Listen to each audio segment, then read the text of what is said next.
हरियाणा की हर अपडेट के लिए बेल आइकन दबाएं और सब्सक्राइब करें STV हरियाणा न्यूज। क्या कह रहे हैं? जी बिल्कुल, अगर बात करें तो जो पांचवें दौर की बैठक और लगातार जो आंदोलन जारी है, किसान अपनी रणनीति बनाते हुए नजर आ रहे हैं। जी। सबसे बड़ी अहम बात है कि यहाँ पर जो कोरोना की जो दहशत लोगों के मन से खत्म हो चुकी है जी। और किसान अपनी बात पर अड़ियल बैठे हुए हैं। यहाँ पर बात करें तो बैठक लगातार जारी है और जो किसान नेता है वो अपनी बैठक करते हैं गुप्त तरीके से और प्रेस कॉन्फ्रेंस में वो बात सामने खुल के आती है। आज की जो बैठक है वो अहम बैठक है, उस पर ही कोई रणनीति बन सकती है। लगातार जो बैठकें जारी हैं लेकिन उन बातों से संतुष्टि नहीं मिल पा रही। इस बात को लेकर किसानों में कहीं ना कहीं नाराजगी लगातार देखने को मिल रही है। ऐसे में लगातार जहां पर किसान धरने पर है हम वहीं पर मौजूद हैं। जी। आप मेरे पीछे देख सकते हैं कि काफी लंबी भीड़ है यहाँ पर।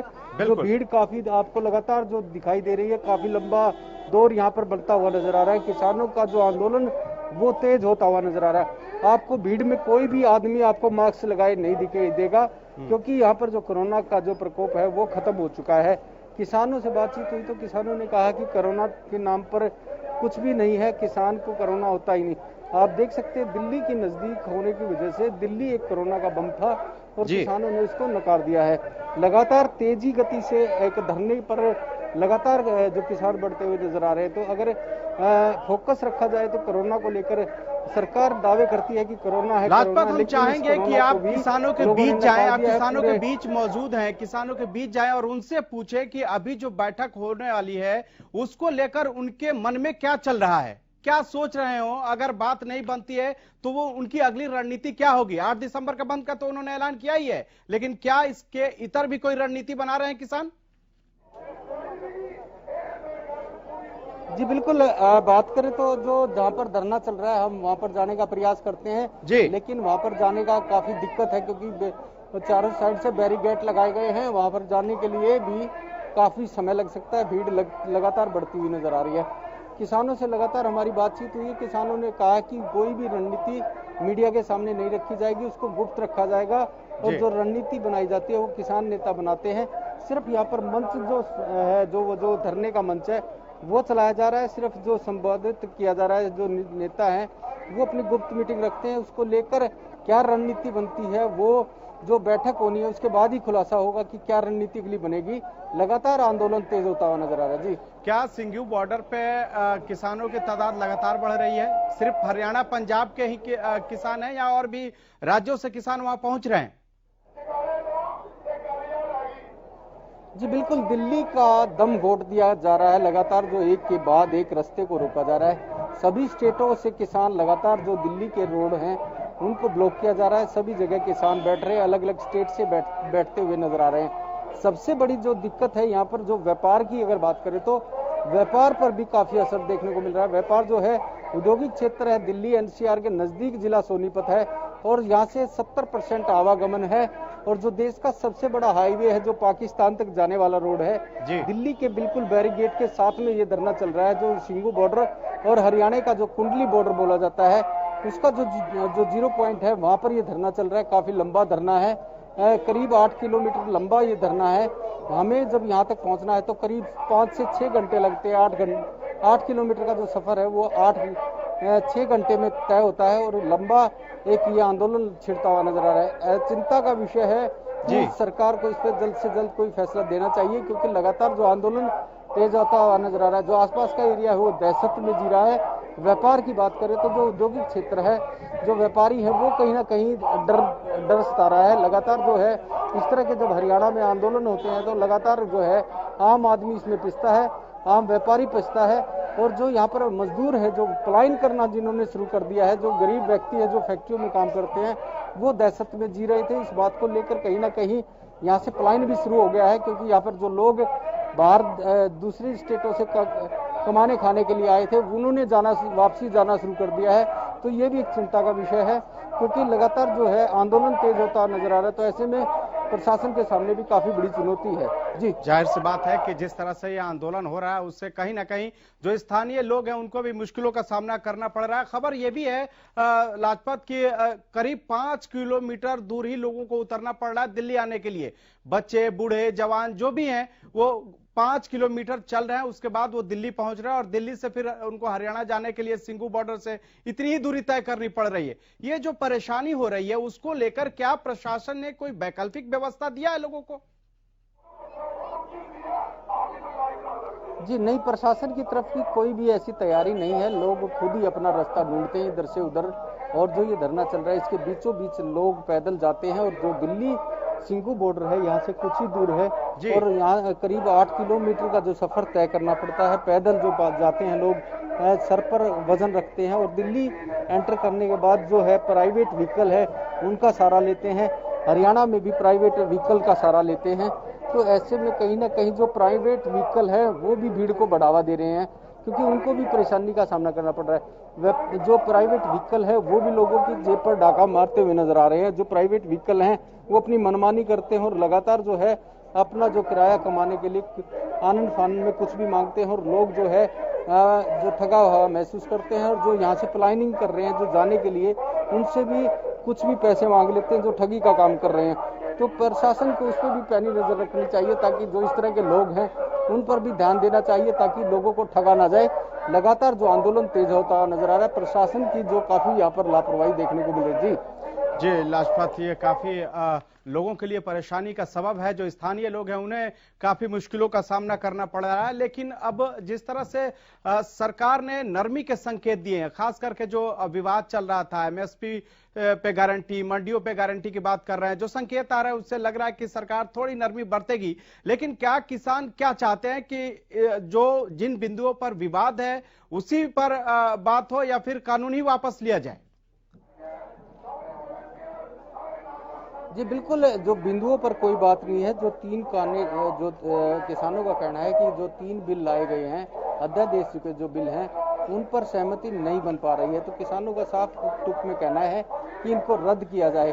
तो अब लगातार जो आज बैठक होगी उसमें क्या निर्णय निकल के आएगा ये आने वाला वक्त बताएगा। जी बिल्कुल लाजपत, आप नजर बना रही है। लेकिन एक सवाल और भी है कि वहां पे लोगों का 10 दिनों से लोग वहां पे जमे हुए, जिस तरह से हम तस्वीरें भी देख रहे हैं कि खाने पीने का भी काफी इंतजाम किया जा रहा है। हम आपके पास आएंगे, लेकिन इस वक्त एक बड़ी खबर आ रही है, उससे आपको रूबरू करा रहे हैं। इस वक्त क्या रणनीति है?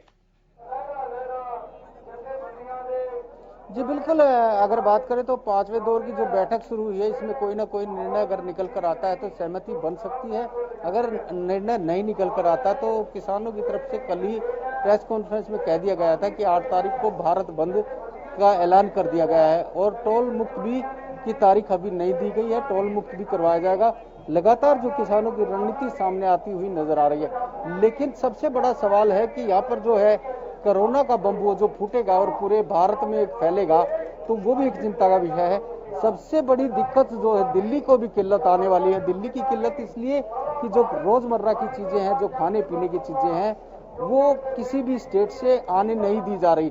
तो ऐसे में दिल्ली के लिए काफी बड़ी आफत आ सकती है। खाने पीने की जो रोजमर्रा की चीजें हैं, जो दिल्ली के लिए आने जाने वाले सभी वाहनों को रोकने की भी बात लगातार जारी है और ऐसे में दिल्ली के लिए आफत बन सकती है।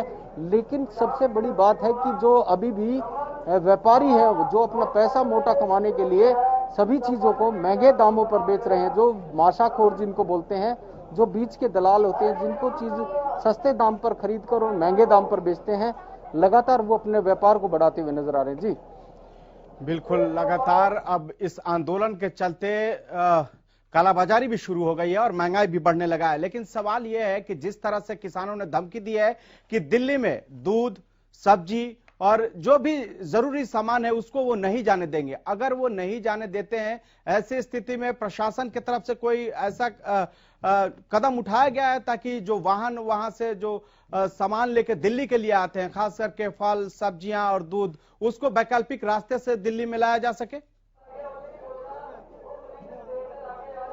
जैसे आप किसान हैं और आपने चेतावनी दी है कि दिल्ली के सभी रास्तों को बंद कर दिया जाएगा, खाने पीने की चीजें बंद कर दी जाएंगी, प्रशासन फिर भी प्रयासरत है कि उनको कैसे न कैसे दिल्ली पहुंचाना है। अगली क्या रणनीति है? बैठक शुरू हो चुकी है, और बैठक 5 बैठक हो चुकी है, पहले भी बैठक हो चुकी है, आज जो बैठक हुई है शुरू हो चुकी है, क्या रणनीति है किसानों की?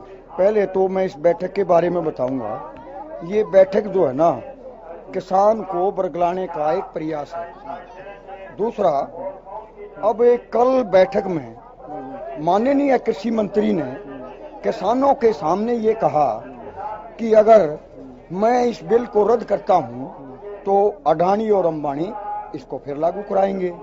इसका मायने है कि भारत की केंद्र सरकार जो यहाँ का कैपिटलिस्ट है उसके मुफाद के लिए, उसके फायदे के लिए, उसकी मर्जी के मुताबिक काम कर रही है।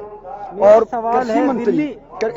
कृषि मंत्री भारत का कृषि मंत्री है, तो जब वो बाउंड है तो उसको चाहिए कि रिजाइन करे और किसान के साथ में आवे।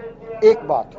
दूसरी बात, हरियाणा की जेजेपी पार्टी कह रही है कि हम किसान के साथ हैं, किसान से धोखा नहीं होने देंगे, किसान के ऊपर उन्हें वोट लिए हैं, किसान के ऊपर राजनीति की है, आज किसान आंदोलन पे है और वो एक संकट में है, तो उसका भी दायित्व बनता है कि अपना जो कुर्सी का लोभ है उसको छोड़ करके किसानों के साथ आंदोलन में जुटे। तीसरा, एक किसी आदमी ने, ऋतिव शर्मा ने सुप्रीम कोर्ट में रिट की है कि भी ये इससे कोरोना और जो है अव्यवस्था है और इनको हटाया जाए। उस भाई को भी मैं ये कहना चाहूंगा कि किसान संकट में है, किसान का शोषण की नीति सरकार तैयार कर रही है। उसको चाहिए था कि सुप्रीम कोर्ट में ये याचिका दायर करे कि किसान के जो काले कानून हैं उनको सरकार वापस ले। अगली जो बात है, अगले भी हैं हमारे साथ, जैसे कि आज बैठक दौर हो चुकी है, शुरू हो चुकी है, 5 बैठक पहले हो चुकी, 5वीं दौर की अब बैठक है। आप कितने संतुष्ट है, क्योंकि लगातार जो बैठकें जारी हैं, और अगली क्या रणनीति रहेगी? देखो, जितनी बार भी मीटिंग हुई है, क्योंकि सरकार की जो बेईमानी है, अगर सरकार चाहे कि एक दिन में ही फैसला कर सकती है, क्योंकि तकरीबन 2.5 महीने से ये सरकार चल रहा है और दिल्ली में भी 26 तारीख से किसान कला पंजाब का ही नहीं और भी स्टेटों से आया है, हरियाणा से आया है, सारे हमारे भाई हर एक वर्ग साथ दे रहा है। इसलिए सरकार के कान पर जूं नहीं सरक रही। सरकार को चाहिए क्योंकि जो सरकार होती है वो जो लोगों के माँ बाप के समान होती है। जो किसानों की डिमांड है उसको जल्द पूरा करना चाहिए।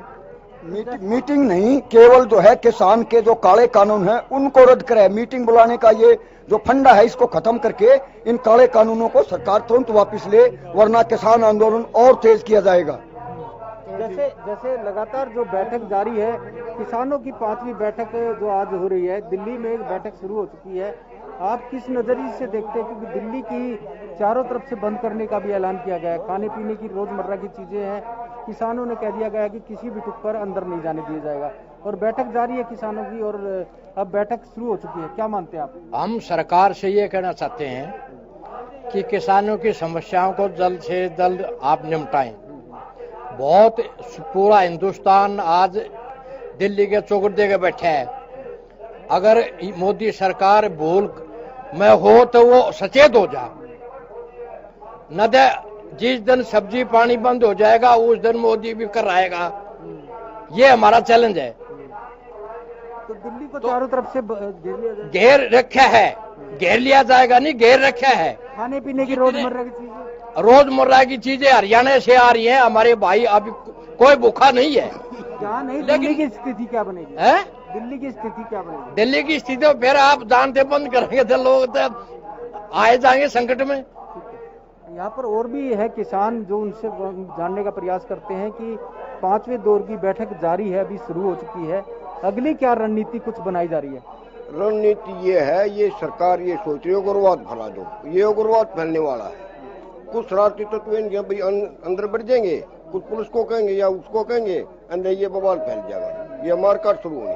मारकाट शुरू होगी? बिल्कुल होने को कम ऐसा हो रहा है। कुछ शरारती, बहुत बड़ी बात कह रहे हैं आप, मारकाट शुरू होने वाली है, बहुत बड़ी बात। तो इसके अंदर बढ़ जाएंगे, इतने आदमी आ रहे हैं, को किसी ने कुछ कहा, को किसी ने कुछ कहा, अपने आप हो गया है। ये तो लोकतंत्र का नाश होने लग रहा है। अभी नुकसान अभी लोग नारे लगाने लग रहे, जो पुलिस वाला धो रहा है वो शरारती तो ये किसान थोड़ा, किसान से एक बड़ा बैठ कर आंदोलन करने लग रहे, जो शरारती तो पुलिस वाला करे पीछे भागो, ये उनके दाद में सरकार की छुट्टी है, तुम जाओ दंगा भलाओ, और ये लोग ये अपना तितर बितर हो जाएंगे। आंदोलन पूर्ण रूप से शांतिपूर्वक है। बाघा बॉर्डर से लेकर यहाँ तक जो किसान पहुंचा है, किसान ने किसी भी किस्म की कोई भी वो नहीं की है। जो अव्यवस्था हुई उसके लिए सरकार जिम्मेदार है।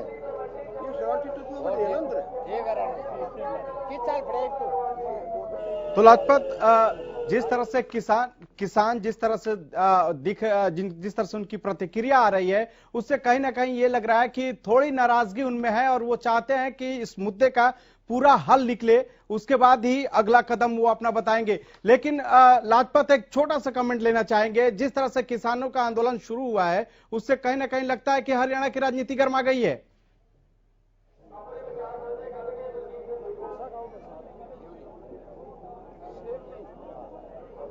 तो लगता है कि लाजपत से हमारा संपर्क नहीं हो पा रहा है।